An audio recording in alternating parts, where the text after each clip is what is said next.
Dr. Luis Sandoval is accomplished in the fields of mental health and spiritual warfare.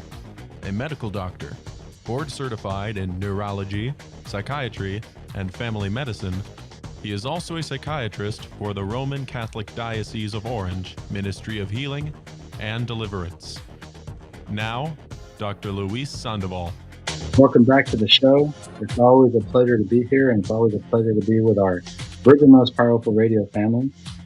Please don't forget to donate whenever you can, or if you can, to Virgin Most Powerful Radio.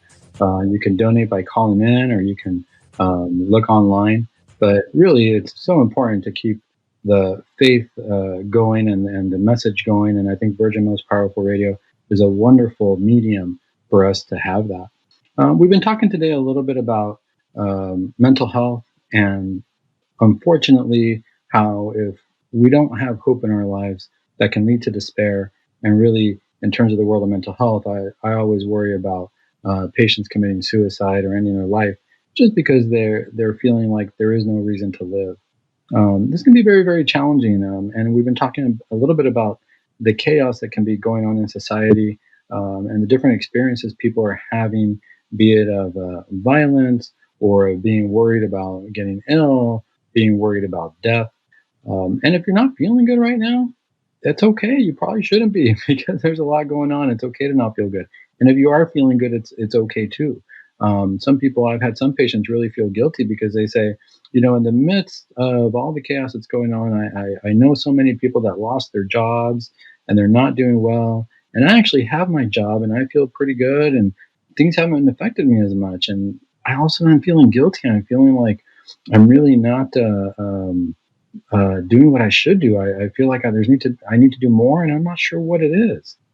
If you feel guilty, and if you because of you're feeling like you're in a good place and other people aren't, really, I want you to take a step back and realize that feeling of guilt probably comes from compassion, and it's okay. I don't want to end up with there's something wrong, I'm guilty. I think when we feel guilty in those instances, it's more because we recognize that we have been lucky and some people are not as lucky as we are, and our heart goes out to them. I think that's really good. I think we need to recognize that our heart goes out to them, and that's where we start to feel like there's something more I want to do. If you're not feeling good, if things haven't been going well in your life or you're worried, that's okay too. This is where I tell people it's okay to not feel good. Sometimes we get this idea in society that we're always supposed to be happy, and that if I'm not feeling well, boy, there better be a pill out there to fix it or something, because I'm supposed to be in a great place. When people look at their social media, when people look at all the different avenues out there to put up pictures and to send out messages and to say different things, one of the things we need to remember is that sometimes these things look very like people are very happy all the time, or as if we're not happy enough because I should be happy in that sense. And what I remind my patients is that these are just moments, these are just instances in life that people are sharing with you. And most people on a public platform are only going to share their positive experiences. We never like to air our dirty laundry, as we say. We never are going to go out there and tell the world about all of our downfalls or our insecurities or things of that nature. For the most part, if we're going to put something on a public forum, we're going to want to put our best foot forward. But when you talk to these people who put these pictures up there, I think the pictures are great. I think it's great to share good moments. But when you talk to the person and say, "Oh, when did you put that picture? What was happening?" A lot of times they'll say, "It was just a moment. We all stopped and we took a picture, and we put it up there. But it wasn't the best time of the life or anything like that. It wasn't like we were having, it was a wonderful picture and a wonderful moment. But that was about it." And on the outside, it might seem like, wow, they're just perfect. Their lives are perfect, and I'm inadequate. Sometimes this happens as well for people when they see certain commercials where everybody's happy and everybody looks perfect, and we compare our lives to that, and we can't measure up. I bring this up because in the midst of chaos, in the midst of all this, it's really important to keep perspective as to what is true and what is real. Our faith is what's always going to be true and real, even if it doesn't always feel that way. Sometimes we feel like we're really involved in our faith and we want to pray and we want to get into it. Other times we go through the deserts. We go through the dry moments where, boy, I've been trying to pray, but I don't feel it. I can't get into it. And that's okay. Ultimately, what I want to remind people of is God is always there, as we were talking about, as we were mentioning at the end of the Gospel of Matthew, where Jesus said he's always going to be with us. I bring this up because I had a patient one time who, in the midst of this, was creating their own chaos. One of the things that they were experiencing was they were looking at social media outlets and they were looking at things that were going on and they were feeling distressed. But really, what they were feeling was they felt like they were inadequate because all of their friends and everybody was putting up these great pictures and they felt like they didn't measure up. They felt like their life was not as good as them, but the reason that they felt that their life wasn't as good was they felt that they had personally failed. They felt that if they would have done things differently in their life, they would have had a much happier life, what they imagined to be a perfect life, because what it really doesn't mean to be perfect. We're all going to have different experiences of that. But they felt that they were so inadequate that they wanted to start to create a life, and so they started putting up pictures that weren't necessarily accurate to their life. They started, making comments of things that were happening in terms of how positive their life was and how great they were doing. And none of this was necessarily the truth. They were putting that out there because they were hoping to get, I guess, what people call likes. They were hoping to get people responding to them. And sometimes we're waiting for these responses from people, and we want people to respond to us. And based on people's response, is all of a sudden how we feel that we're valued or that we're important.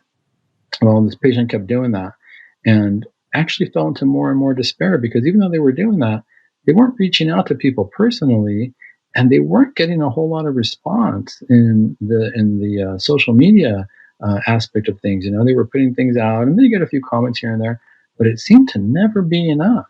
And this patient actually went into so much despair. They were a teenager at the time. They were in high school. So in high school, it's very common to feel very impressionable and wonder, what do our friends think? And what are they saying? And what are they saying about me? And she believed that there were rumors going on about her, which were never truly confirmed, but could have not been true. She believed that there was all these people had something against her because they weren't responding to her pictures or responding to her comments. And in a way, she started to create her own chaos where there really wasn't any out of this idea that she wasn't good enough and that everybody else was so much better. In society right now, sometimes it seems that way. We forget to take a step back and look at our own lives and ask ourselves, okay, well, what is positive in my life? What is it that I'm doing well or that's happening well for me or that I can improve on, even if I'm not in the best of situations? But what can I improve on to make my life better? Or do I need to rely on what's going on outside of my world to get better? Do I need to rely on other people's opinions to improve?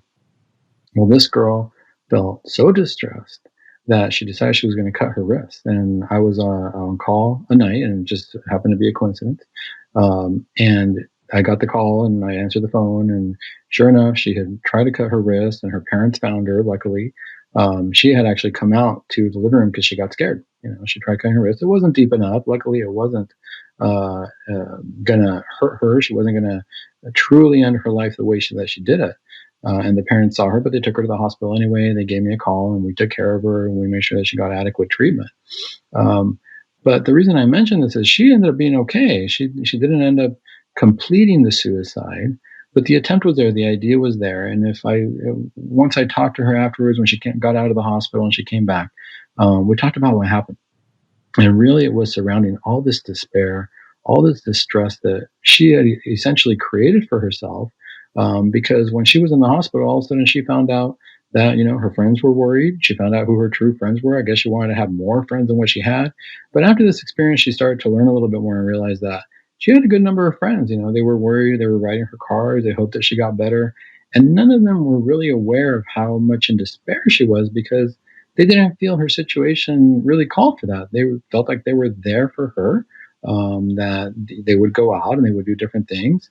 But she had created this world in her mind out of the social media aspect, out of what she interpreted as what was important and what she interpreted as were inadequacies on her end, which nobody else really saw.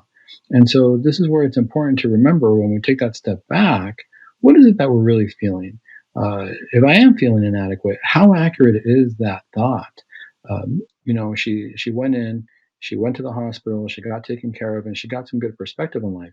And even though she didn't complete the suicide, one of the things that we worry about are what we call accidental suicides. because sometimes people are